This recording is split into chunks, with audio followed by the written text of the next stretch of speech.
So we get started. So lads, I'm just going to give a brief introduction to who I am and who Tommy is. We're both from Cork. We're brothers. We've both been through addiction. You know, we've had our own difficulties growing up with trauma, and we grew up in a really impoverished area, which is Knocknaheeny in the north side of Cork City. And we had a single parent family. You know, my mother struggled with her mental health, and there was addiction issues there as well. And there was a lot of violence in the family home.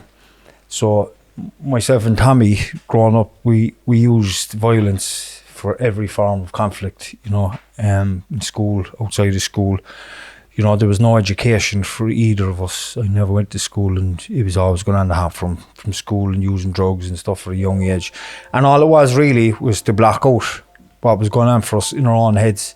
You know, we were completely dissociated from reality completely, and addiction came into our lives at a young age. And then prisons and homes and treatment centres. You know, I went to my first treatment centre at a young age of 15, and just the story escalated from that, in prisons, in northern hospitals and stuff like that, and you know, suicide attempts and overdoses for all of us, and it was really difficult. Tommy will go into his story a little bit more while we're having a chat here, but that's just a little brief introduction to who we are. And our podcast at the moment is called The Long Way Back, and we bring on people who have stories just similar to ourselves, just leave other people who are going through their own struggles with addiction and mental health, just to leave them know that they're not on their own, and that there is a pathway to having a healthy and a loving life, you know, but it takes time, and it takes for that person as well to want it, and that's the important part of it. And this guy here on the left of me is Ger Redmond. Ger is a friend of mine, and he has a very inspirational story as well. Ger's going to give us an introduction to his childhood, what it was like for him growing up, and how he was able to get himself away from the madness, you know, and to become somebody who's working inside in Oberstown as one of the facilitators down there. He runs the gym and stuff, and they're doing amazing work, and he does triathlons and stuff, and he helps within the community as well. And George's just going to just let us all know how he was able to escape the madness in his own life. So we'll start now by just introducing Joe. How are you? Oh, thanks. All right then. Yeah. So glad to be here. Thanks for having me, and good morning to you all, or good afternoon. You want me to just basically what it was like, the dynamics of your own family growing up, you brothers, sisters, how was there a mother and father there? Yeah. And just give people a bit of a description of maybe not so much as the why, but how you were moulded into understanding that criminality and crime and drugs was the only life for you at a young age. Yeah, so I grew up in Darndale, North County Dublin. I'm sure you know about deprived area. The house I grew up in was cold, from 2 point of views. One, from no heating in the house, and two, from no love in the family. I think that was the main thing. I had no love from my mother and father from a very young age. My mother would have been an alcoholic. My father was a gambler. I remember watching my mother being beat up from the corner of the stairs every weekend, probably 2 or 3 times a week, looking down the corner of the stairs like 6-7-year-old. Went down once or twice and got a hiding and was sent to bed. And then I wouldn't leave the room, so I had a wet the bed issue. I remember going to school. My dad used to send me to school with the smell of piss as a punishment. So he'd say, well, if you piss the bed, that's your own problem. And for some reason I was in a school, I don't know why, excuse me language, I don't know why the fuck I was in this school, but I was in Concealy School, which is in Malahide, and I was from Darndale. And I used to get a coach to there every morning. I'd be collected. I don't know how that came about, but I remember dreading that fucking bus turning up, because as soon as I got on that bus, I'd set me on, I'd get sick because of the smell of me, and that went on for years. And I used to dread getting onto that bus, and I used to go to bed, I wouldn't even drink water, and I'd still fucking wet the bed, and it'd kill me.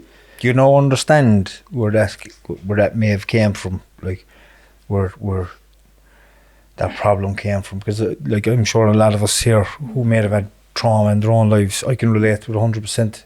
So you know, can I because there was fear. It was fear instilled into us at a young age, and I can relate to the whole lot. But did you understand why that was probably happening in your own life? Yeah, like our fear of not wanting to do it, and then I suppose it just used to happen all the time, you know. And I remember I used to wake up and in the middle of the night and I'd be wet and I'd be like, fuck, and I wouldn't go back to sleep then. The fear of me dad, having to face him in the morning, having to face the bus journey then. And yeah, just a lot of fear in my life at that stage. And as I said, there was no love. Like, I've a 7-year-old young fella now and I've lots of kids, 5 kids actually. But you know, I understand now the love. My little boy wets the bed. I give him a hug. I said, it's grand, don't worry about it. Go and have a shower, we change his bed, gets fresh clothes. You don't even tell the other kids, you know what I mean? You don't make a deal out of it, like, so what, like. I'd say I was 31 and I was still wetting the bed.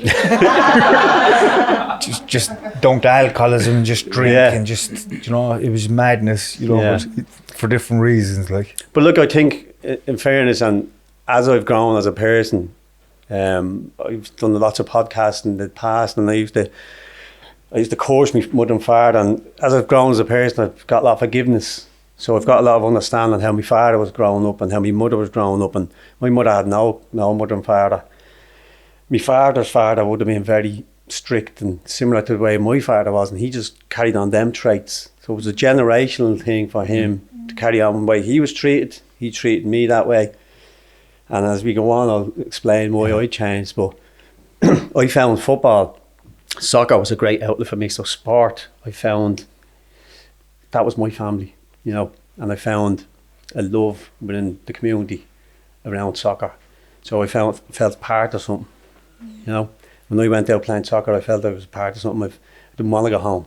I felt I was respected. I felt I had a bit more self-belief in myself. And that became apparent then because I ended up getting picked for Dublin, playing the Limerick in the Kennedy Cup, got represented Dublin in the Kennedy Cup, won the Kennedy Cup. Scouts came and watched me there. I was playing football then locally up in Coolock. They came and watched me play a match, and I scored 10 goals in one game. Jesus. And I got a trial. But that was always my dream. Regardless to where I came from, regardless to the environment I was in, I still had a dream as a young lad to be a soccer player, you know. And I don't know, I feel now that was my coping mechanism, you know. But I also know that was me trying to prove to my parents that I was better, because I was looking for that love that was never there. So I was always trying to impress them. So I'd do something to try and impress them. Like I played for Dublin. I remember getting a try for Dublin the first time. I told my man that.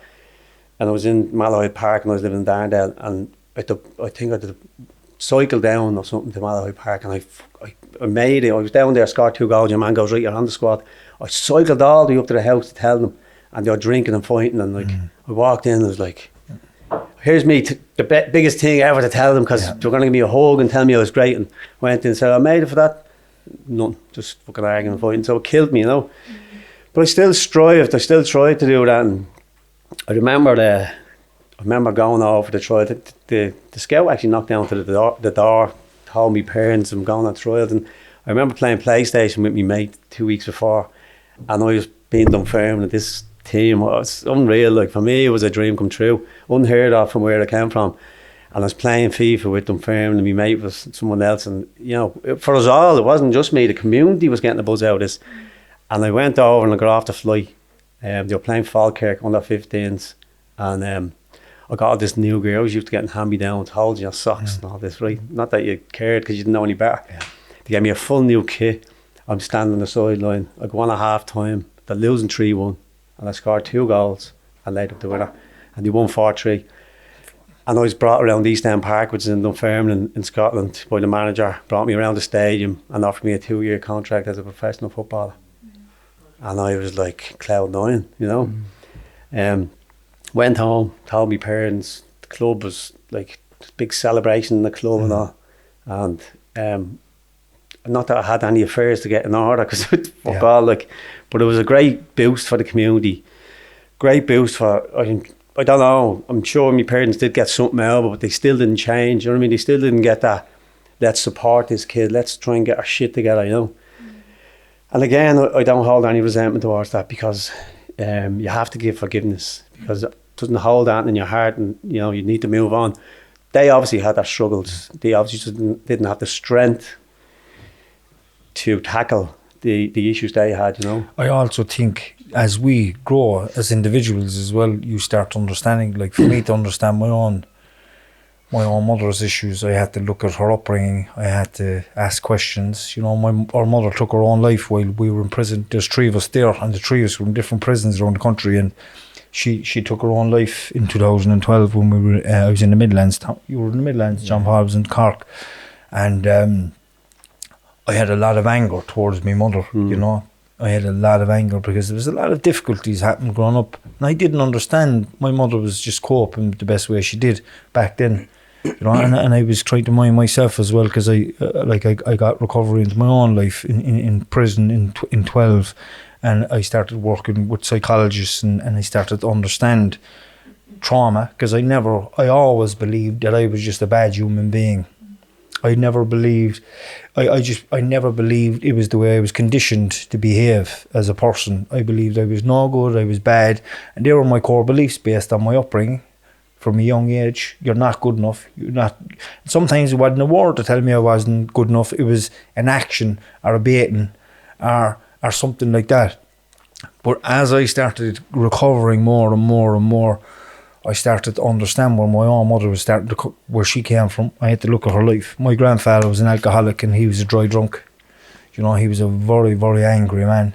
You know, and my mother, there was something wrong with my mum. You know, from a young age, she probably had ADHD. She was hyperactive, or she was bipolar, and it was never diagnosed, and she never got the right medication for it. But when I started looking into that, I started to have compassion for her. But also, when I started to have love and compassion for myself based on my own shit that I was guilty for, and the shameful for, whilst I was in addiction and growing up, stuff that I done to other people, I started to understand that we are unconscious when we're doing these things we don't know right or wrong. You know, I start, you know, and that's when I stopped blaming people around me for the stuff that had happened to me at a young age. And that's when I started to say, you know what, thanks be to fuck, a lot of this stuff did happen to me when I was young, because it made me an incredible, strong human being today. You know, it gave me a real strong sense of resilience and all these different things that get me through real life scenarios today. You know, like when I say my life is good today, it's good, but we all still have financial problems, we still have kids problems, family problems, all these different things, but we get through it.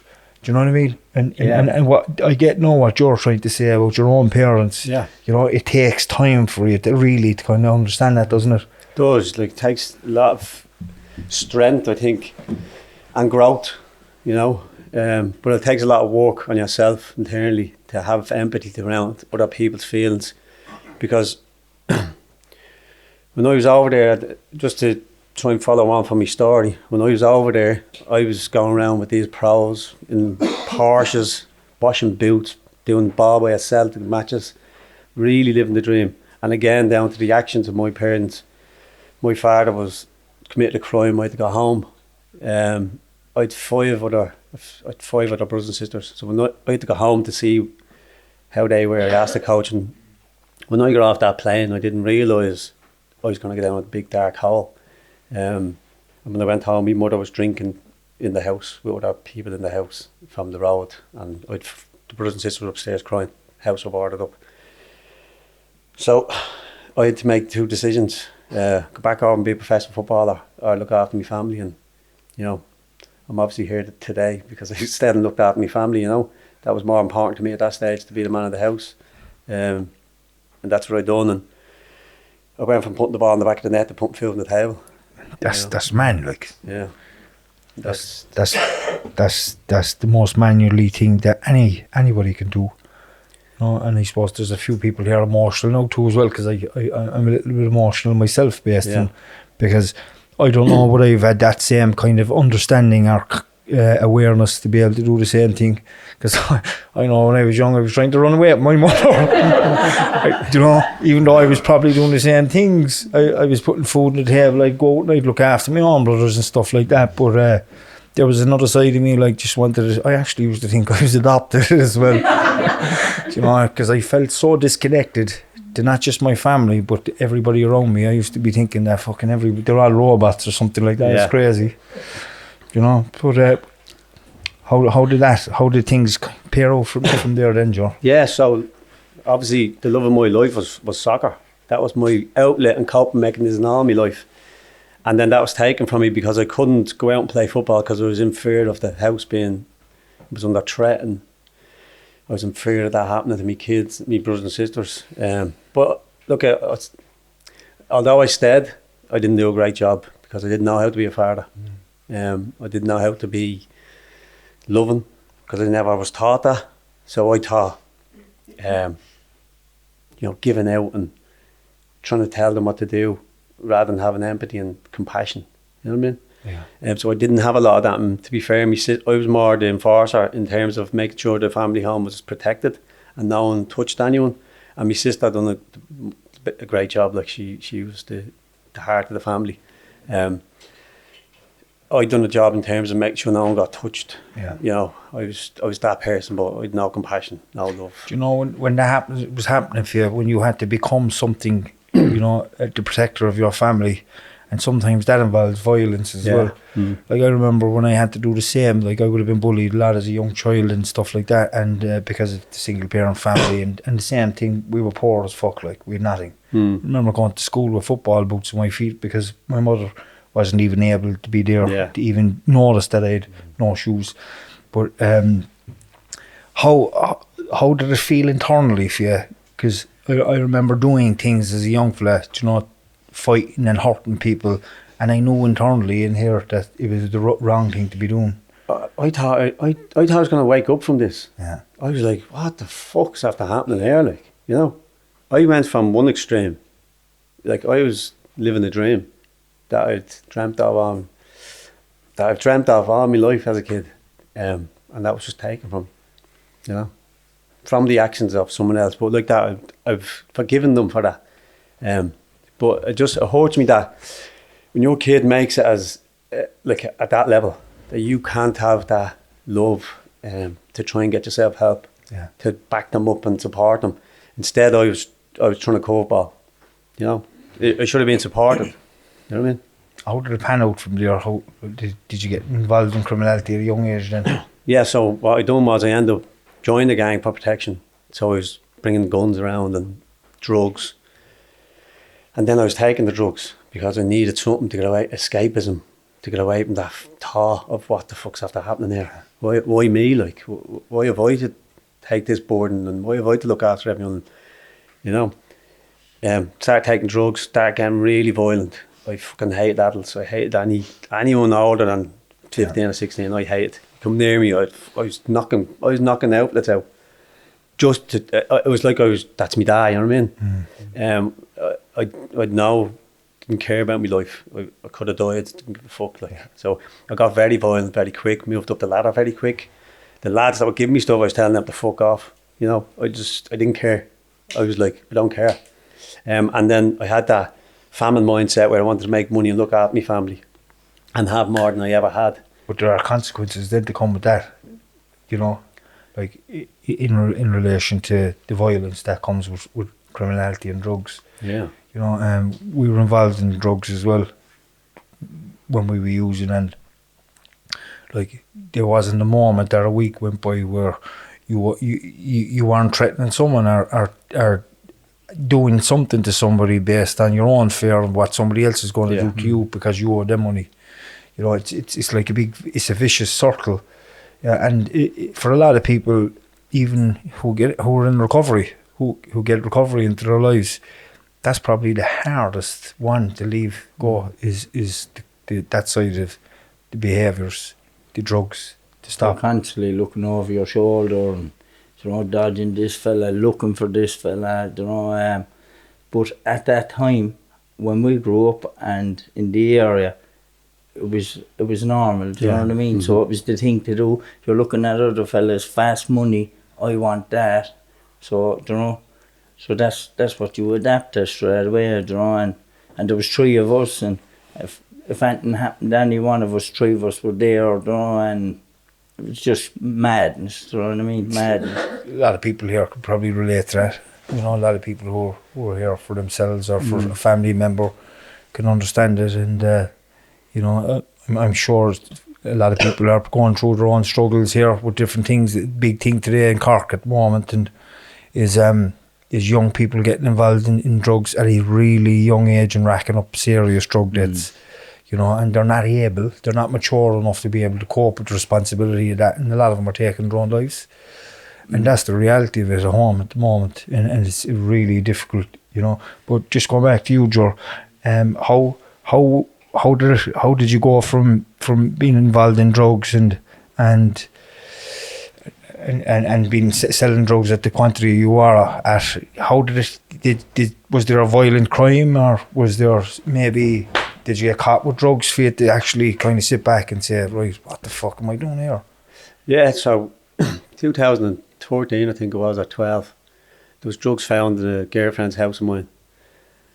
And she was going to get charged with the quantity that was there. And I went down to the guard station and put my hands up.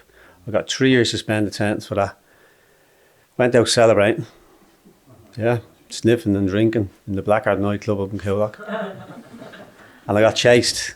2 1 bags in my pocket. I got chased, jumped the fence and buckled myself. Actually, no, before that, I thrown them away. So I knew I had no drugs. Jumped the fence, buckled myself on a bin. And the guard looked over the torch and it was in bits. And he said, you're cut up there. And I knew I had nothing. So he goes, come out, because I was going to come out. And they put the 1 bags in my pocket. And I got 2 years for that. Yeah.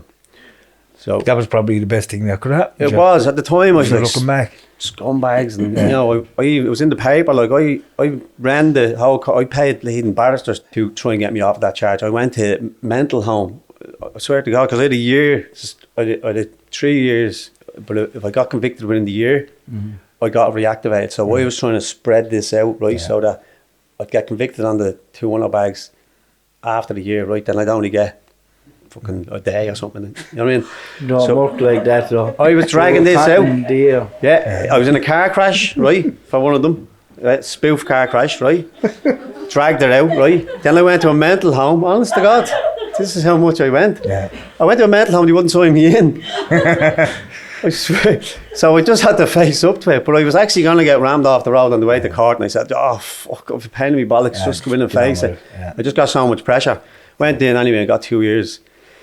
And I remember the first night in prison I cried, and it wasn't because I was afraid, because I wasn't in fear of prison, because my brother was on the land I was going to, and I loved chaos. I was telling you earlier, I like chaos, you know, I camp in chaos, so I was okay in the shit, like. But I cried because I cursed my dad when he done what he done to us and our family, and I had 3 kids at this stage, and I just done the same thing. So that realisation kicked in and said, you've just done you're a hypocrite. You cursed your dad, and here you are doing the same thing in your kids. So that seed planted with me, done my sentence, wouldn't put any pictures of my kids up, you know, because it'd weaken me. So you know yourself when you're in prison, you can't show much weakness. They'll jump on you, come in, you know what I mean? So I had that, went to the gym, done my work, but I was just playing the game. I was just playing the game to get out as quick as I could. Went to Shelton Abbey after a year or something, done my sentence there, got a bit of work. You can work in Shelton Abbey, you get out every few weekends. That wouldn't let my kids visit me. They visit me down Shelton Abbey. And then when I got out, a few things happened. I was out in 2015, the end of 2015, start of 2016. And obviously I was getting out the weekends in Shelton Abbey, so my wife got pregnant, as you do, right? So my son was due in October 2016. So that was the first thing.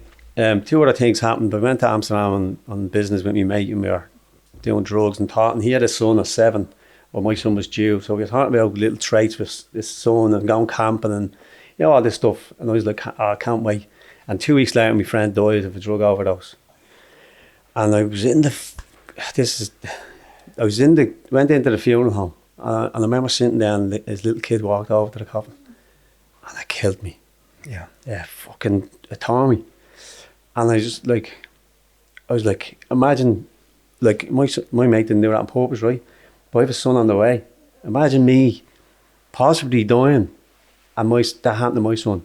Like, this could happen because we're at a high risk game here. Yeah. So that's he planted me, and I swore that day I was never going to do that ever again. Sometimes it takes something like that. It takes something really difficult. Yeah. we call it a rock bottom, you know. Jesus Christ, we could have fucking died 100 times, as I say, between the two of us, through overdoses and crashes and getting ourselves into dangerous situations and stuff. And it was like I could never see the rock bottom ever happening for me. But I remember the last drink I had. I'm a compulsive gambler as well, and drinking, drugs, and fucking everything that goes with that lifestyle. And I remember the last drink I had. I'd been out for a few days. I wasn't left seeing my kids for the Christmas or nothing, because I was after being thrown out of the family home, and I was wanted by the guards as well. And I ended up running out of money in Stevens' day, and I just walked into a takeaway and I fucking robbed them by knife point. And that wasn't my style at all. It was just like I just wanted fucking money. And I remember being chased then by guards and stuff, and I remember going over. There was one thing while all this was happening to me, being chased, and my mind telling me, you fucking can't know you're going straight in. And I had a few things to do before I went to the prison anyway. And I was thinking that in my head. I said, like, just plank the drugs that you have on you now. So when you get into the cell, at least you have drugs anyway to get stoned for a while. And that was the only thing that was going on in my mind. So I got arrested anyway, and I was brought to the station, and my solicitor was had to come in. There was a doctor had to come in as well, because there was a bit of an altercation with a few guards, and I had to be checked. And they stripped me inside in the cell, and they left me there. And the only thing in my mind now was, they ever fuck off, so I could just go back at this. But while that was happening, the drugs weren't there. The drugs were gone. I don't need to tell people now I was after planking drugs, but you know, the drugs were gone, and I started crawling around the floor. You know, if anybody's been in a cell here, like, the floors are usually grey, and the ceilings are white, or the walls are cream or white, and there was white drops of fucking paint on the floor, and I thought they were just crack pieces of cocaine, and I started going around the place trying to pick them up, and something just dawned, and something just fucking clicked in my head. Just went. It was like, what the fuck are you doing with your life? It was like, no kids, nobody will take you into the home. You know, nobody will even answer the phone to you when you ring them. You know, walking the streets then lonely on your own, with the head down, full of shame, full of fear. You know, and that was the end of it for me. That was 2011, the 26th of December 2011. And since that day, my recovery journey started. I didn't touch a drink or a drug, and even the criminality life that went with it, that stopped as well. Because for that robbery, I was brought in the next day. I was questioned. I was wanted. They never checked. Was there a bail? Was I out on bail already? I got out. Guards came looking for me the next day from a different case, and I managed to get myself into a treatment centre. I went in there for a month. I got out there, and I got locked up straight away. But get 7 years and I got 7 and 2 suspended, and it was the best thing that happened to me at that moment, because I was in recovery, and that stopped me from going back to them behaviours, criminality, selling drugs and other stuff. And I was able to get an education, learn to read and write in prison, and I was able to get the help that I needed, the psychologist, and that was it. And going back to the point I was making, like, you have to have enough of rock bottoms. It's not just one rock bottom. Every rock bottom, every time you say, I'm not doing it again, and 2 weeks later you go at it again, you're storing all that emotion, that pain. And when you have enough of it, when enough of people are saying, fuck off, I don't want no more to do with you, you're causing constant issues in the house, can't trust you, you're this, you're that, you're bringing guards to the door, none of us feel safe with you in the house. When that keeps happening, you know, people will just have enough of you, and people had enough of me, you know, and that was it for me, you know. And then I had to start facing myself, I had to start facing my youth, face the trauma of my youth, I had to start facing all the shit that I'd done in addiction, all the shit I was guilty for, shameful for, and that was my life, you know. And I had this fighter mentality as well, innate, built into me, because where we grew up, And I fought all the emotions. We were speaking about it earlier, about emotions. I fought emotions. I fought my thinking. And I was sitting in the Midlands one day and I said, I was in bits. I wanted to take, one day I went by, I didn't want to take my head was fucked. My head was gone. And there was one day I just said, fuck this, I can't do it no more. And I stopped fighting and I just sat there and I just allowed myself to fucking feel whatever was coming up for me. Even though it was so awkward, it was so out of control, this emotion running through me. I didn't know what it was. I couldn't put a label on it because when you're drinking and drugging, you're happy when you're stoned and you're sad when you're not. They're the only two emotions you know. Everything else doesn't matter. And that's how it was for me, you know. What about you, Tommy? Yeah, my rock bottom, like, for the people that don't know, it was heroin was my story. I was strung out in heroin for about 12 years. And my rock bottom, fucking, I'll never forget it. I was after burning bridges with everyone, pushed on my family, my partner at the time, my son, you know. I would have stepped over my son for heroin. That's how crazy. And the way I say that, I mean, if my son was choking on the floor, this is how, and I hate saying it, but that's how much of a hold heroin had me. My son was choking on the floor and there was a bag of heroin over there. I would have got that before I came back to my son. That's how much of a hold. But I had a few rock bottoms because jail saved me for years, you know what I mean? In and out. And I'll never forget it. It was Christmas Day. I was thrown out of my home. I pushed everyone away. I usually go to Timmy's every year for me dinner, and I was inside in the squat that you wouldn't put a dog into, and that's the truth. And I'll never forget it. I was lying there, you know, just barely alive, about 7 stone, just crying, you know, and I knew my partner at the time was going to Timmy's for their dinner. And every Christmas I like my clothes, my clothes, my new this, you know, all that. And I was manky, I was black, the smell of me. And so I knew she'd be gone. So I went up to the house and but I knew there'd be in Timmy. So I said, I go in and I tried to get a bit of a wash and a bit of food. And I wasn't in there 10 minutes. And next minute I looked out the window, I see him, his car pulling up. I go, shit. I'm taken. Because Timmy would have an awful temper. But, so that was grand, yeah. I opened the door, the fear that I had in my body opening the door, you know, and next minute they're just saying, what the fuck are you doing here? Get the fuck out. He didn't mention another 4 or 5 fellas with him no either. That would rob the eyes out of your head, like in all the Christmas kids. There was one or two, yeah. But anyway, you know, just coming out the door, you know, seeing my son there and he looking at me, you know, the look in his face, I'm telling you now, it broke me. It broke me.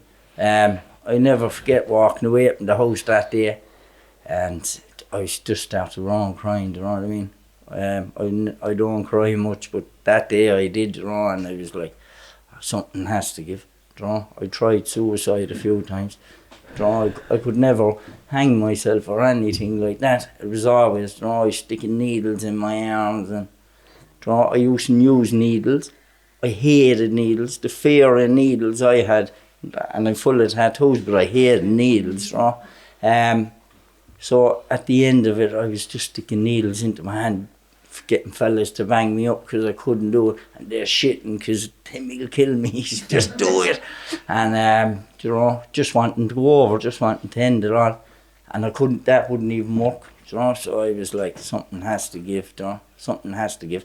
But Christmas Day broke me, it really broke me. And as I said, I couldn't take my life, I couldn't end it. I tried to overdoses, drinking hundreds of milligrams of methadone, and, you know, just waking up in hospital saying, fuck's sake, I'm still here, like. And that was the breaking point for me, you know. I didn't get clean that next day or like that. I just put in a bit of work, you know, to get into treatment, went up higher on my methadone, and, you know, and I barely got into treatment. I couldn't get clean, I couldn't even give a clean urine going to treatment. I gave him bogey orines up to the day. I got a phone call. I knew I was going in a week, and I was like, I was allowed to go in on methadone and medication, so I just kept taking loads of medication and barely got in. I remember getting a spin. I couldn't even ring my family to ask for a spin up to treatment because they said, we're not wasting our journey. Because I was so out of it all that week on medication, they thought I was going to be turned away. And I remember a friend bringing me up, and I jumped into his car at 7 o'clock in the morning. He looked at me, he says, am I wasting my time going up here? I says, no, boy, I'm just on tablets, boy, just go.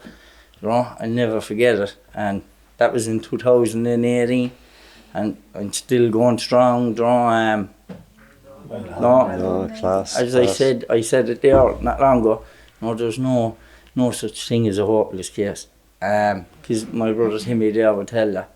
You know, I remember getting a phone call off of Timmy one time, and he says, Tom, I just have to say something to you. I goes, what is it? He goes, I'm after coming to terms with it. I says, coming to terms with what? He said that I'm going to get a phone call that you're dead. And I like, did you get this phone? You know what I mean? You know, sorry for my language, but I'm like, who the fuck did this fella? But you know, when I got clean, and I was like, no, I understand. Because there's something similar was the same to me later down the road, you know what I mean? I was like, no, I know what I mean. You know, so that's my rap on him. Thanks. Sorry, no, Joe, we just... No, yeah. Sorry, cut there for a sec. But do you want to just carry on from, do you know... Yeah. Just fucking after your buddies... Yeah, so two other things happened then after that. I did say 3 things happened that year. So that was the first one. The second one was I was in a party, sniffing till all hours of the morning. Came out, no more sniff on the way up the road, and I got chased by a hit squad. 2 lads in the back of a car with guns, and 1 fella driving. Fucking shit myself, looking in the rear view mirror. And what saved us was we took off, and a car, there was a checkpoint, guarded checkpoint, and the car toppled or something. Don't know what happened there, but there was a checkpoint. We went through the checkpoint, and the hit squad went the other way. So that was another reason why I was like, fucking hell. That would be one as well too, I suppose. Yeah. But that resonated with what happened with me mate as well. That's where the thought was already on that, going, I could possibly die and my son would do the exact same. And then this happened. And then the next thing that happened, my son was born. Yeah. And I remember holding my son and saying, that's it. Yeah. I'm going to change this generation. Because my granddad was locked up, my father was locked up, I was locked up. She's like, it's not rocket science, you know. And if I didn't change this generation and turn that whole thing around, do a 180, that's where I was putting my son. And I'm not a hypocrite. And I coached my father for it. So I swore I was going to be my son's hero. And I didn't know what I was going to do at that stage. I didn't know how I was going to do it. But I was going to give up to selling drugs. I got out of the gang, I had to pay. I just wanted to cut all my ties. So I made sure, I played a bit of chess for it. Didn't tell anyone I was leaving the gang at that stage. I just played a bit of chess because I think they got an inkling I was looking to get out, you know. People who have street sense, fucking see people who sell drugs at that level, they're 10 steps ahead of you all the time. I was always 10 steps ahead of people, buy and sell people. So they know when you change, you know what I mean? They're not stupid. So they got an inkling, and it was like I was getting more stuff and there was money getting taken out, so I was getting in a deeper hole and deeper. Yeah. So I played a bit of chess with that, and I paid it off on the side, and then the bill was done. So I wanted to cut my ties so I didn't know anyone at him. So no one could knock on my door for money because any excuse. Anyway, got out, met a friend of mine, Mick Arkell, he was doing triathlon at the time. Went to watch him doing an IRONMAN in 2018, and that seed was planted in me. I was like, fuck, I could do that. Some like, there was older people doing a 60, and I was like, jeez, I could do that, you know. I couldn't swim. Just tell people what's involved in a triathlon for anyone that doesn't know. Full Ironman is 3.8c swim, 180k on a bike, and a full marathon. And I couldn't swim. Doggy paddle. Couldn't even doggy paddle. I call it holiday swimming. You ever go to a swim pool on a holiday and you swim a length the head down? Yeah. Well, that actually isn't swimming, by the way. And that's in the child section. Yeah. Yeah. But I thought I could swim until I actually had to swim. So I signed up for a race in 2017 in Holland. And that's where I had that talk with my friend, believe it or not. And, I remember going to the pool the first day and I went down, pair of Bermuda shorts, no goggles. Don't know what I was fucking doing, you know. But it was the consistency and it was the change. And, you know, my purpose was my son. I wanted to prove to him, not only to him, I had 3 girls at this stage as well, but to the community and to the family. And I knew if I'd done this task, if I'd done this Ironman, they'd believe me, you know. You have to believe me if I get this done. But I had purpose in my life then. And I just transferred, basically I transferred one addiction to another. I always needed chaos. I always took drugs. I don't ever think I was addicted to drugs. I just took it because of the trauma I had inside me and I couldn't sit with that. And then the gang I was in, and once you're in that culture and that environment, sort of how you make money is by doing drugs with people and going out the weekends and you're making contacts with this gang and that gang, and all of a sudden then you have this gang around you and you're selling drugs to this and that, and that's how you sort of do it. You know, that's how you sort of introduce yourself. That's how you sort of keep and connect with everyone every week. And I was just taking drugs every weekend. I was just revolving, but I could stop taking drugs for 2 weeks if I wanted it. Yeah. So I started training. I was training every day of the week. I was going to swim pools. But after 2 months of training, I was able to do 1K. I just kept consistent with it, kept fucking going down, kept knocking on the door. But that was my new cope mechanism, you know. So I needed that in my life because I wasn't doing the drugs, I wasn't doing the drink. And I became really good at it, I remember August the 6th, it was actually my daughter's birthday. And I landed in Maastricht in Holland. And I stood there on the canal before the race, and I just filled with positivity. The people that were there were just there for one reason. It was just to help you, to give you encouragement. When you're in the drugs gang, everyone just wants something off you. You do something fair, they pull you back on the fair, you know. Everyone just wants something off you. It's a cruel, evil world. And I just felt I had my life back. With one phone, not 3. Yeah. And I remember jumping in, and at this stage, I still didn't know if I'd finish that swim. I was shitting, but I didn't care, you know. And when I remember diving into the canal, and I looked back, and I swear I seen an old vision of myself on this bridge when I swam back away with me. Yeah. It was powerful, like, Yeah. you know. And I finished that swim. I came out of it, done the bike, and someone told me before the race, you're going to suffer on the run. This is in Jordan's race, and when you hit that marathon, you're going to suffer, you know, mentally, physically. And I remember being on that run going, what the fuck are these weasels talking about? You know, I wanted to suffer. I went looking for this pain. I loved the pain. And I was shouting, going around. I was like a madman going around, going, fucking come on. Where's this pain you're talking about? Just in my own head, like calling these weasels that were telling me this is going to be hard, you know. I remember finishing that, done it in 11 hours. But I remember finishing it and got the self-belief that I got out of that. I just like, fuck, this is what I want to do. I loved endurance. You know, this is my new, you know what, you just all resonate with this. You have this itch and it needs to be scratched, right? That's like addiction or your trauma or whatever. Well, this was scratching my itch, you know. And I remember finishing that, and this, as I said, the self-belief and the confidence I got from it. But I wanted to test myself further, so I signed up for Lanzarote, which is the toughest in the world. Yeah. So I actually went online and said, toughest. I was at it. Sorry? I was at it there a few months ago. Yeah. We flew over. In May, yeah. No, he didn't participate. I didn't do it. Hell yeah.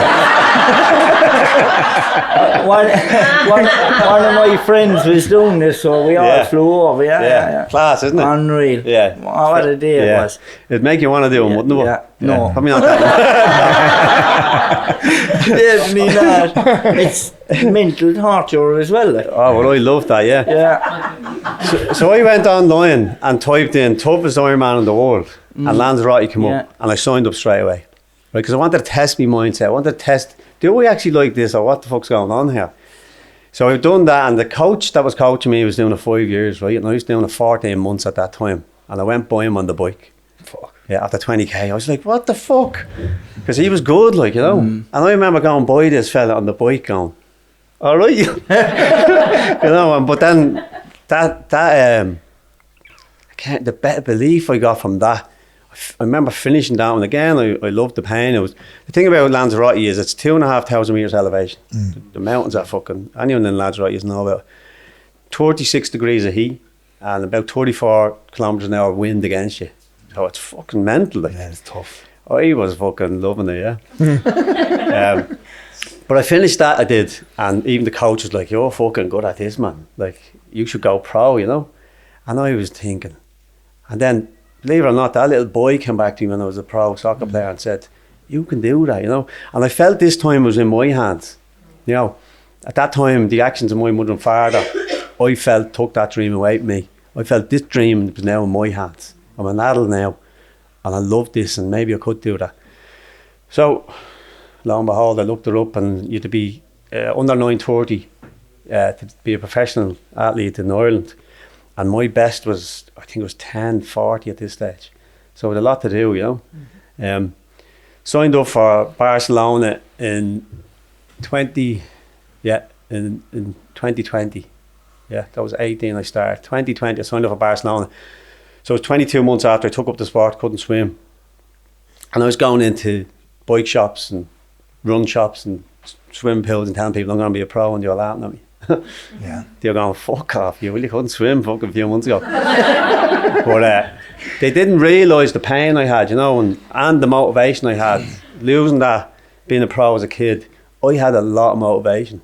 Like, I had serious motivation to prove to myself and get that self-belief back. Because I remember going through life from when I lost that, and I had no confidence. And I thought, this is going to be me forever. I'm never going to be confident again. Like, I'm going to be no self-belief. Like, I don't know if I can live my life like this forever, you know? And a few times I contemplated suicide. Like, I went from even in the environment I was in, growing up, I was a very confident lad through soccer. Because I was so good, and I got all these affirmations of people saying, "You're fucking good," and you know, and so I was very confident. And then when that dropped, I was very I lost everything, you know. I lost all the confidence, and as I started to train for this professional license, I had all that motivation, you know what I mean? I had all that motivation of what I lost and trying to prove to people, and also I wanted to be able to go back and tell people that you can come through, you know. That it is a slippery road, and you can be put on that road by a bad environment or by a bad generation, but ultimately your life is in your hands. And if you have a dream, or if you have something you want to be, you got to do it.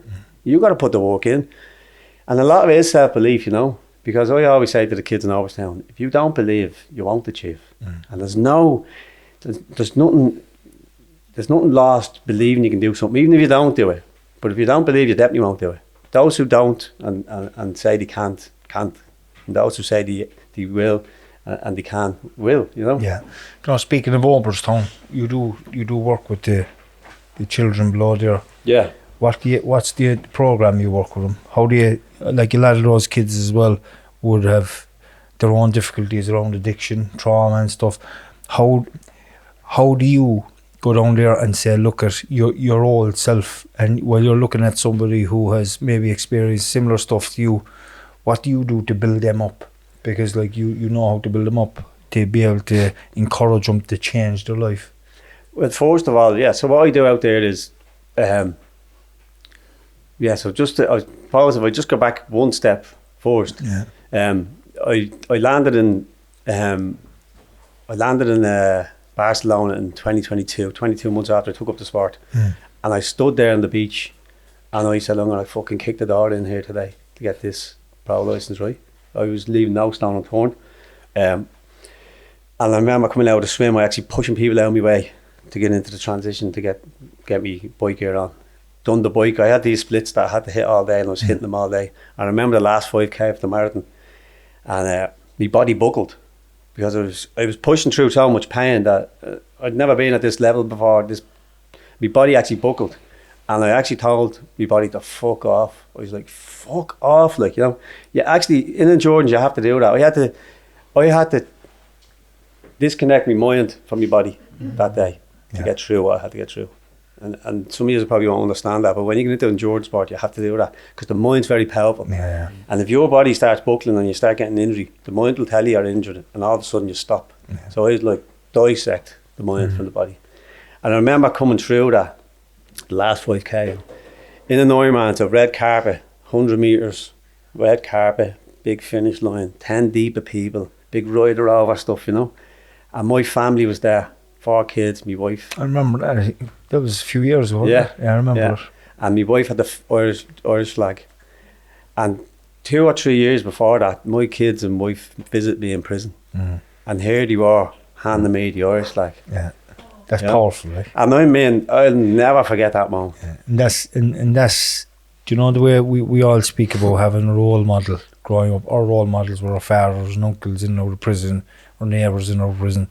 Like, can you imagine your kids looking at something so different to that, and look and saying, I this is my dad. I want to fucking be like him. You know, you're changing a family's history like that, and it just takes one conscious person to be able to see and understand that their actions will have an effect on the children growing up behind them. And listen, there's no pointing fingers here. There's no blame, because I understand how it works. We all do things unconsciously without actually having any awareness around our actions. We don't intentionally hurt people around us. You know, we do what we have to do to survive whilst into the addiction, or just because of our behaviours that were moulded onto us as young children, you know, and we don't understand them. You know, so when you have awareness and you can make a difference and you can change it, you will make a difference. And I see it with my own children, like my 2 kids are still in school. They're 13 and 17, and there's no drugs there. There's no homes. There's not no guards coming at my door. They're not introverted and caught up in their heads all the time, the way I was growing up.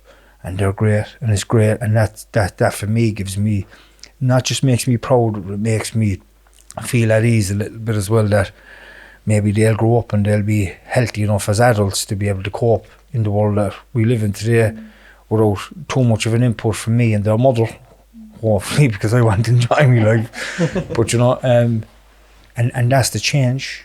Change starts when they're young, so down the line we don't have to kind of mollycoddle them and baby them. Yeah. Do you know what I mean? Absolutely. So after the Barcelona race, what way did things go for you? Because I remember meeting you in the hotel. You were only back from Barcelona that time for that race. So so obviously I came in 9:26, and that gave me the status of an Irish professional athlete. But that opened so many doors for me. Yeah. Like, I never seen the doors that was going to open for me from that.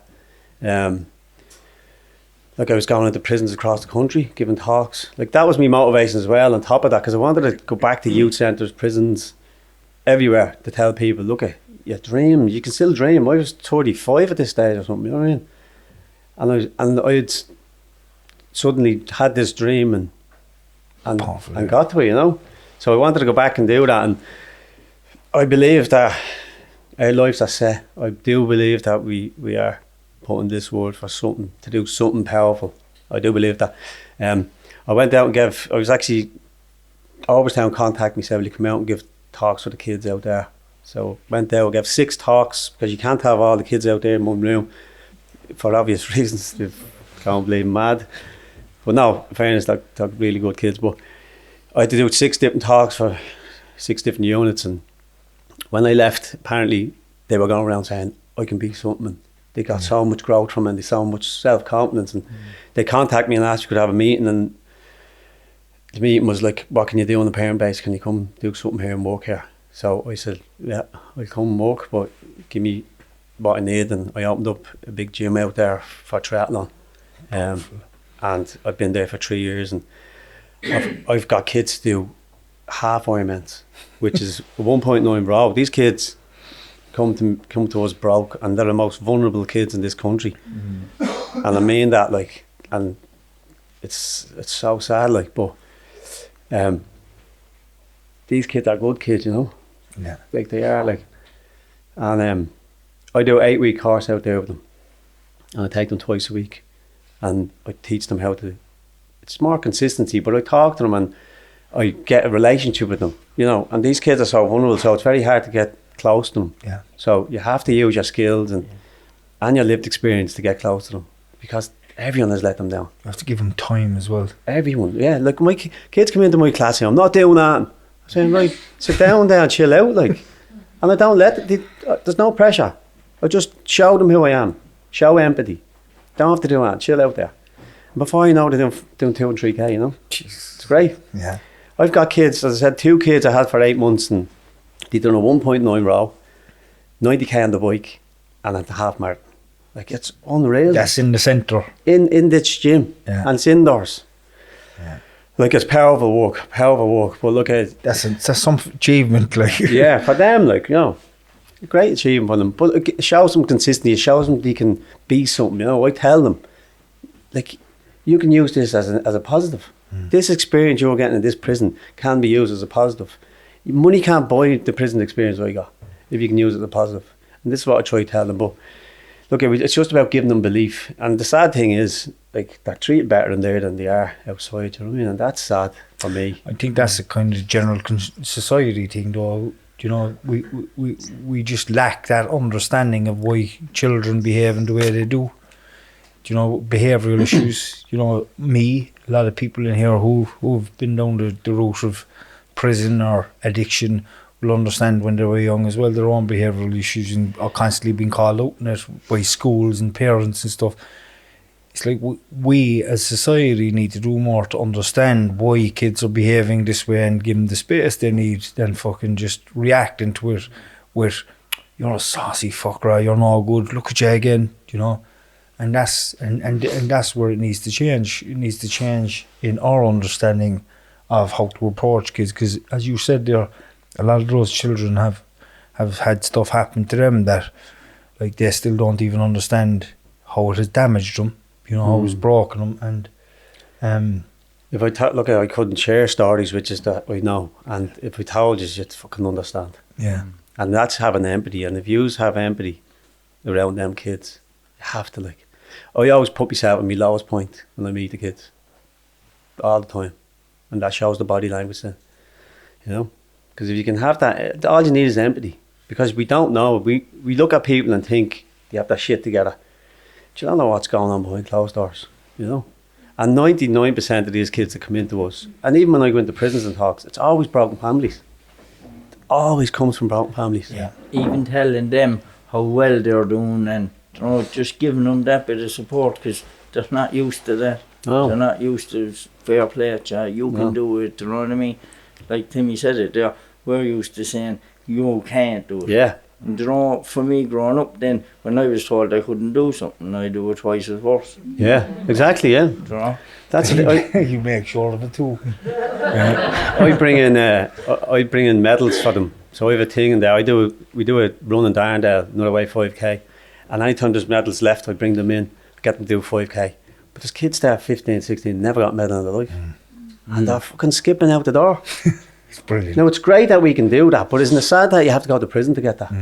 That there's not parents out there, like, it's the same just with the breaks me sorts in heart. prison, you know that yourself.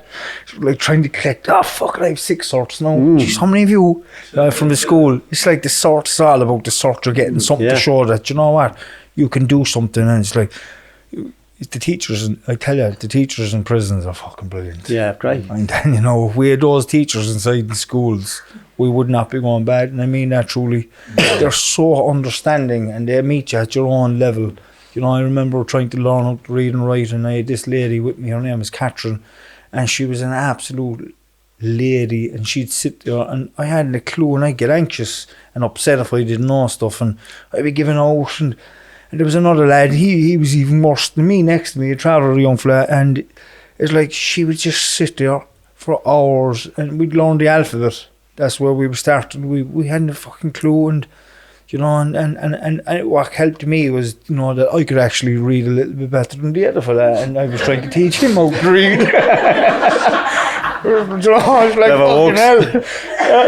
You know, but it's like, and we also went up there as well for the biscuits and the of course, tea. yeah. But that's amazing, like, the work that you're doing down there, Ger, and like, even to give kids like that the attention and just to leave them know that someone's actually listening and gives a fuck about them. I think that's a big deal. Absolutely. You know, we've covered a lot of important stuff today around your own story, and me and Tommy have jumped in once here and there just to talk about different stuff. Is there anything else that you think is maybe important that you want to talk about here, just around recovery in general or mental health for people in the audience who may be going through their own issues? Well, like being a professional and all the medals and all the Ironmans that I've done, like that wasn't the winner for me, you know, and that didn't fill me. I was still hurt, you know. What I had to do actually was get to the work and really get to the root cause of my issues, which was the trauma. And I'd done 6 years of counselling, and it was hard work doing the 6 years. And as you said earlier, like when you're taking drugs, you don't feel the trauma. It's when you get sober, you start fucking feeling the shit, and that's when the hard work is, because you now have to sit with it. You're like, fuck off, you know. And that's when them little triggers come in, and you feel like going back on the rip and go, oh, fuck that, I'm paying me bollocks. But if you want a better life, and my counsellor said to me, it was a great one, he said to me, he said, you can work for 5 years, or you can have, I think it was 40 at this stuff, 38 or whatever it was at this stage. But the way he put it was, if I can work for 5 years, I can have 35 years of happiness. Or you can just have 40 years of fucking sad, right? And I remember going home after a council session, crying. And for some reason I went into the graveyard, and my granddad's grave I went to, and he died when he was 85. And I was standing there going, like, if I do 5 years and I live till 85, that's fucking 40 years of happiness, you know? And it was true, because I put them years in, and it was fucking the hardest thing. And I've done the hardest Ironman in the world. But getting to the work and the root cause of my issues, that was that itch and that why I needed drugs and why I needed chaos, getting to that root cause was the winner. And you know what I have now? A family. I go home, I have a good wife, beautiful wife. I've got good kids, and I get to shut the door. I couldn't sit with my kids because it was triggering me.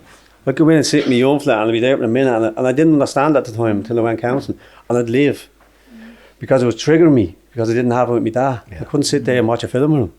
You know, now I get to sit with my kids, calm. It's beautiful. And the winner of all the work I done was my family. And having that calmness in my family. That's the best of all. You know, and being able to go back and reach back and help others. Thanks. And it's a privilege to be here with you lads, and to be able to raise awareness around this topic and to openly talk about it with you guys today, and coming up all the way from Cork. So look, I just want to say thanks for giving me this opportunity. Thanks to Jordan.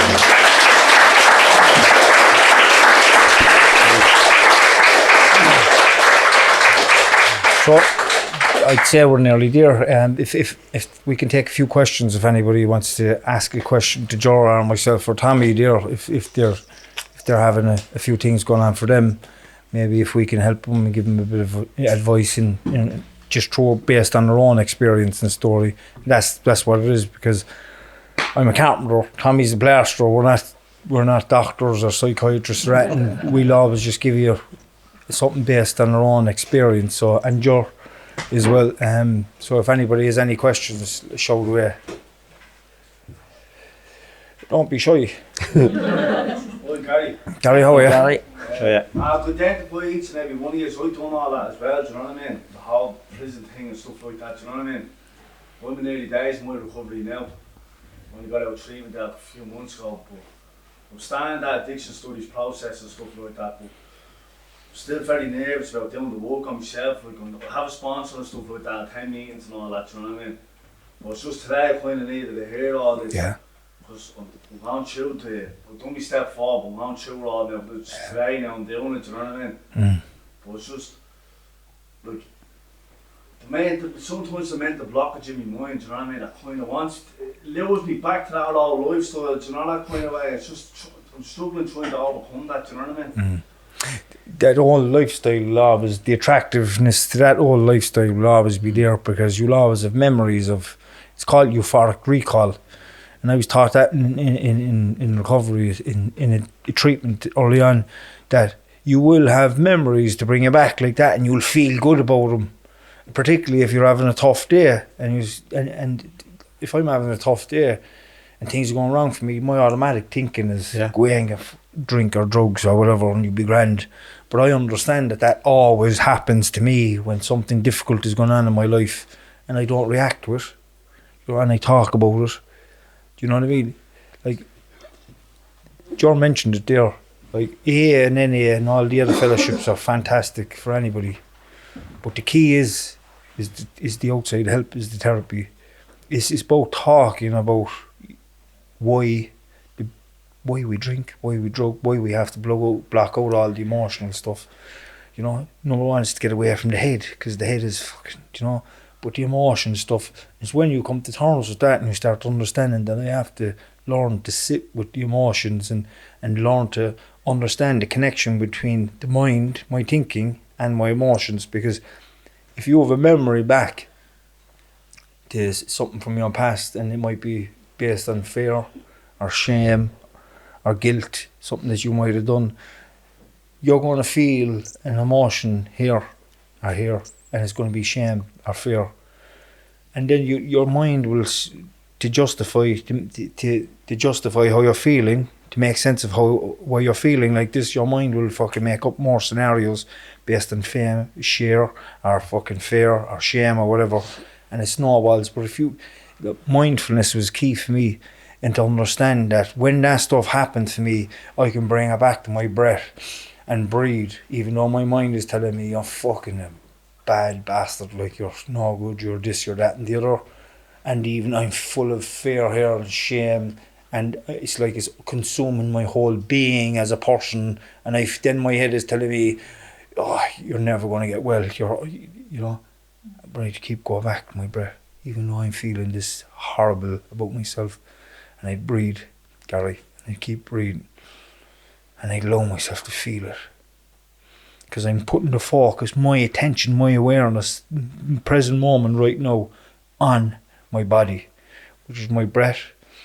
I use the breath, and sometimes when you get more advanced meditation and mindfulness, you can bring the attention to your feet, or to your hands, or to your shoulder. It doesn't matter.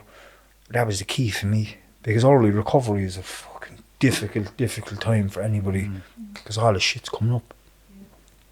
And it's about having the right people in your life that you trust.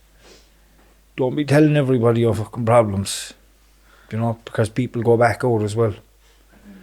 Tell people that you trust in your circle. I talk to him there about everything, and I know it doesn't matter if he goes back out into addiction, it's locked away in a safe with him, you know, so there's no issue with it.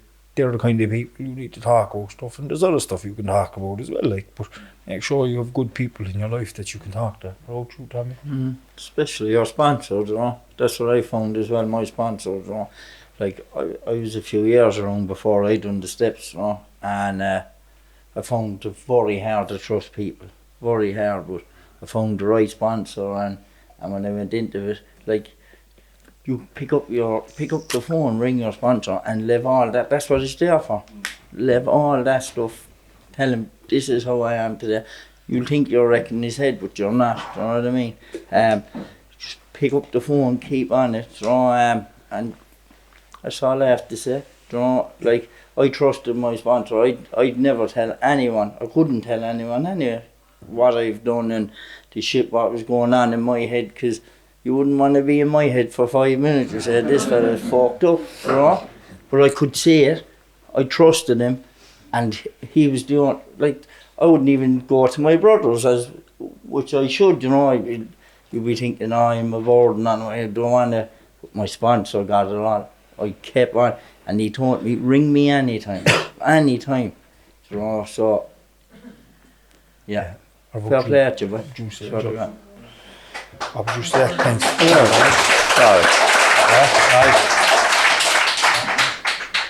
So anyone? My name is Carl. Can I ask this question, yeah? Yeah. Thanks very much for today, and thanks for the service of setting it up and for making it possible.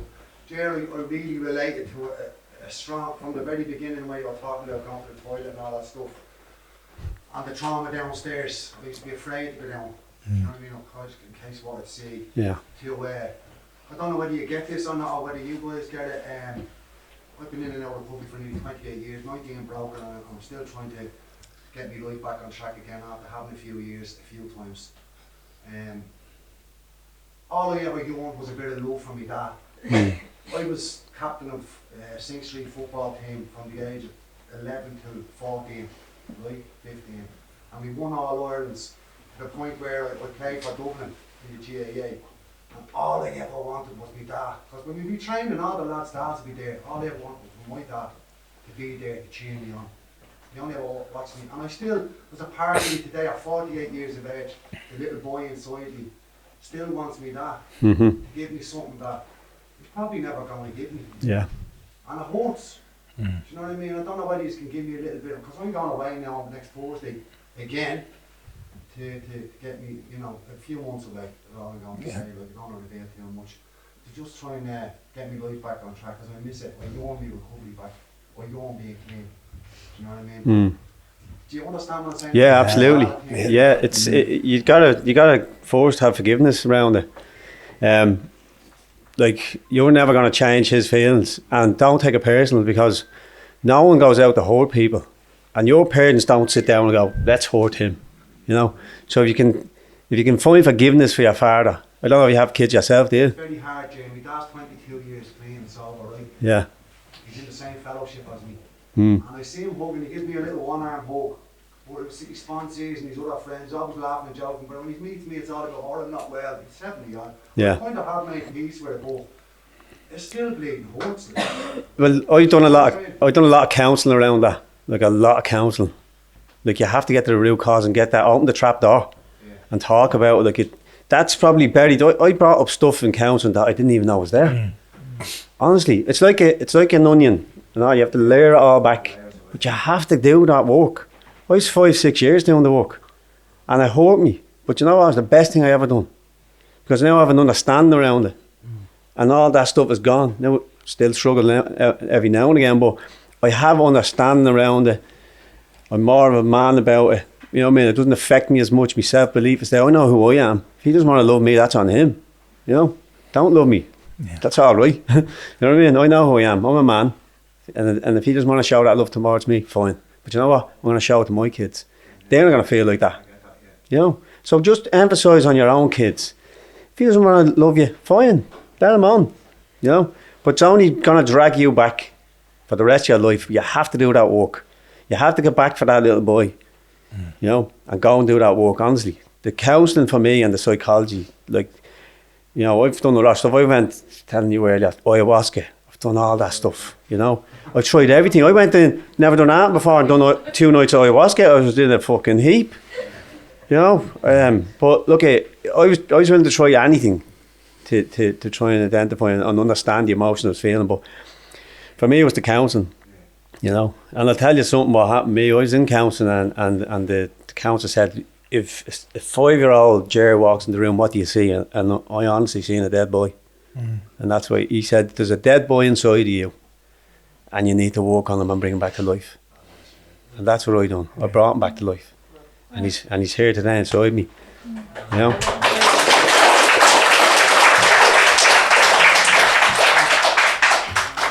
I also think that you have to understand that your father's probably incapable of loving you. Like, you have to understand what era he grew up in this country as well. And I had to look at this as well based on my own father, because I'd have the same kind of issues with him.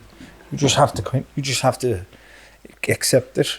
It's, you know, or just understand that he's probably just not able, you know. And as much as you want the love from him, he probably would love to be able to give the love to you, but he probably doesn't. My own father's not able to give it as well, like, or dad.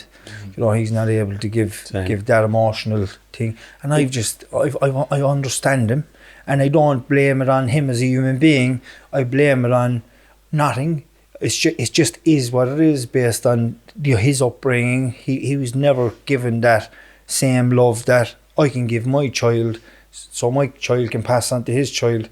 You know, so it's about you understanding what he grew up with, based in his own environment. No, I do, but it just still bleeding annoys me. You know what I mean? Like, I know, but I love my kids as well. Yeah. I love my kids, and I love them. Yeah. Like that, what you said about going to the toilet. My son struggled with that with my daughter, and I never gave them a hard time. But like you, I brought them because I was clean at the time. I've had, like you said, well, it just annoys me when I see Yeah. it, you know. It's hard saying, I know. I you don't. know. Yeah, it bothers me too. He tell you like, but I've came to terms with just knowing that. Listen, it's not.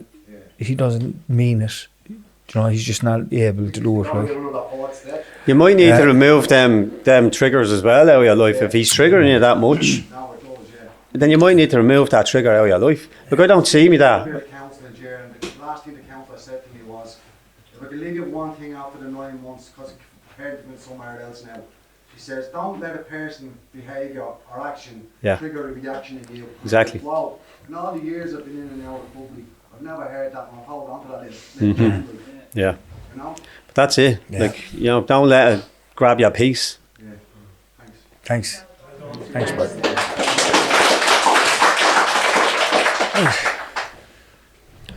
We good to go, lads? We wrap it up, or does anybody else want to say something?